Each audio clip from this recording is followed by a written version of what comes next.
You turn my mourning into dancing. You turn my mourning into dancing. 'Cause your love changes everything. Your love changes everything. Oh, there's something about your love. Something about your love changes everything in my body. Oh, something about your love. Something about your love changes everything. It changes everything. Something about your love. Something about your love changes everything. It changes everything.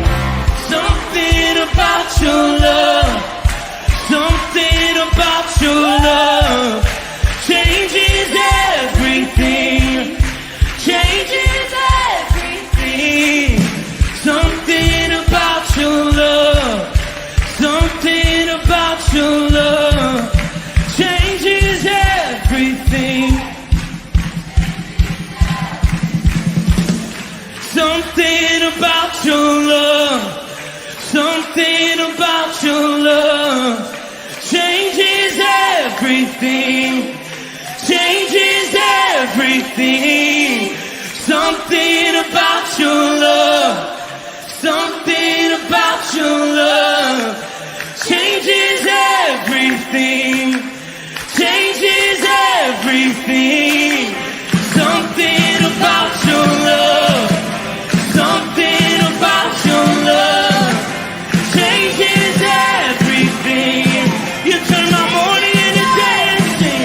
You turn my mourning into dancing. You turn my mourning into dancing. You turn my mourning into dancing. You turn my mourning into dancing. Something about your love. Something about your love changes everything. Good morning, Firmly Rooted family. Pastor Tom, Firmly Rooted Ministries.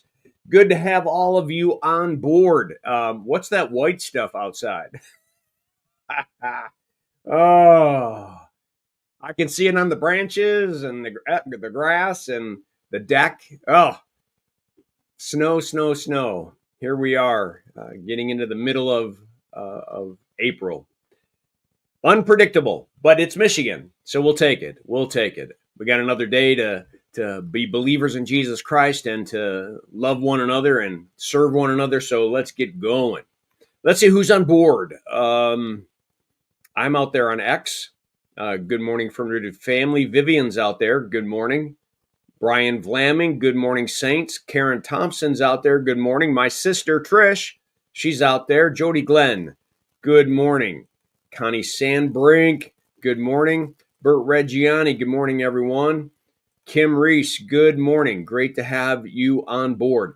We're going to look at Mark chapter 12, verses 41 to 44. Let me pull them up here. Boom. The widow's offering. Jesus sat down opposite the treasury and watched the people putting money into the offering box. So let's talk about this.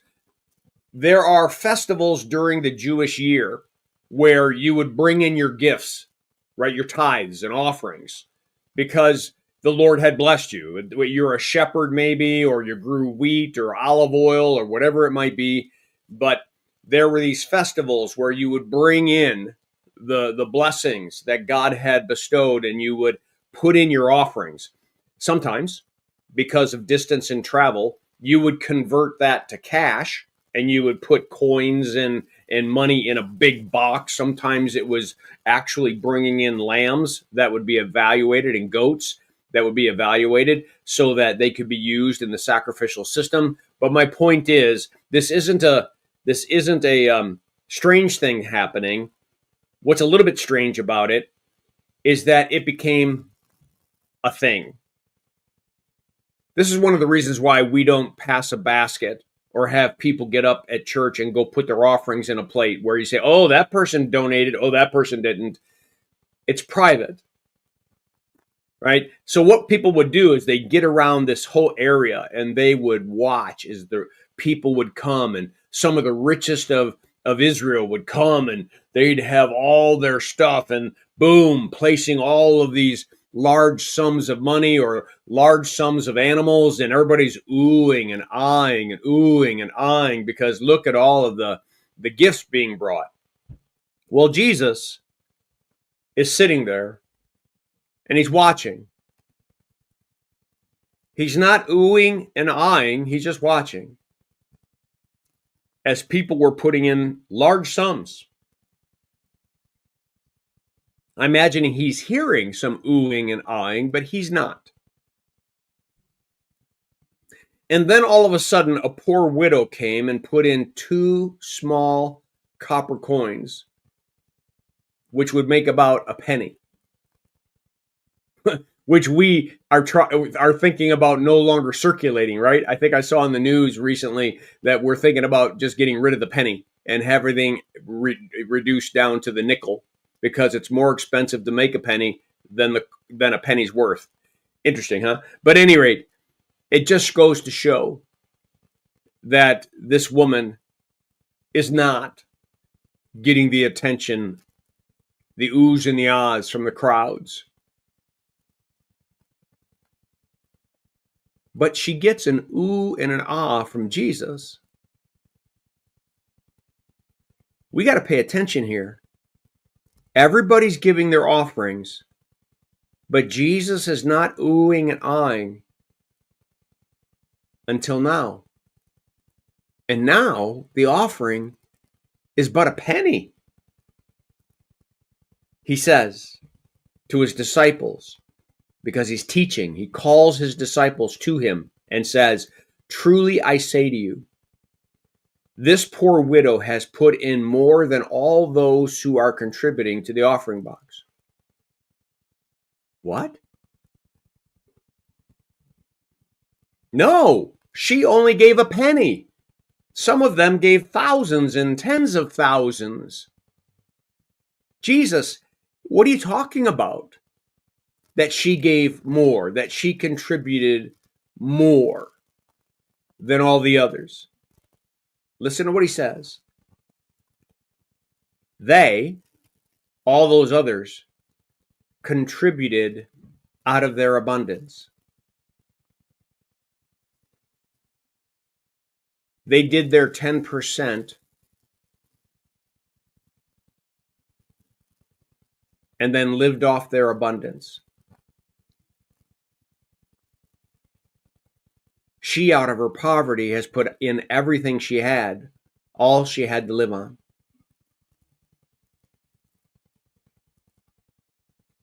She gave it all.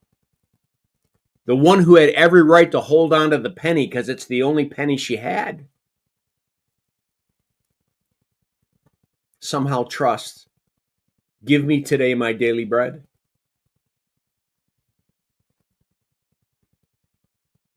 See, giving isn't about the amount, it's a heart issue.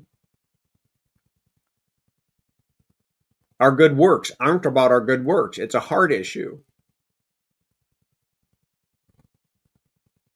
Can you imagine Jesus saying to the rich young ruler, sell everything you have and come follow me?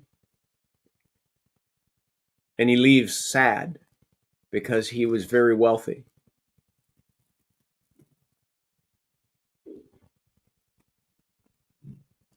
God is the one who gave it in the first place.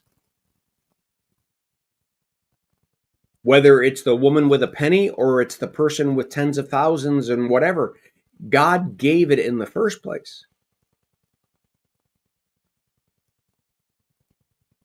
We Christians, we live open-handed, trusting that God continues to give, so we continue to pour out. And he pours in, and we pour out, and he pours in. It's not calculated. We give. Like the left hand doesn't even know what the right hand's doing. We give. And not just 10%. He wants our whole lives. It doesn't mean we got to give all of our money away, but it means even if we use our money, we use it to his glory. We use our time and our resources and our talents for him, because he gave them to us.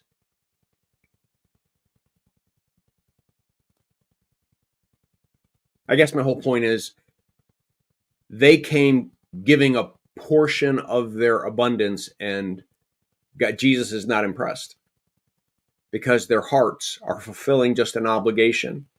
This woman,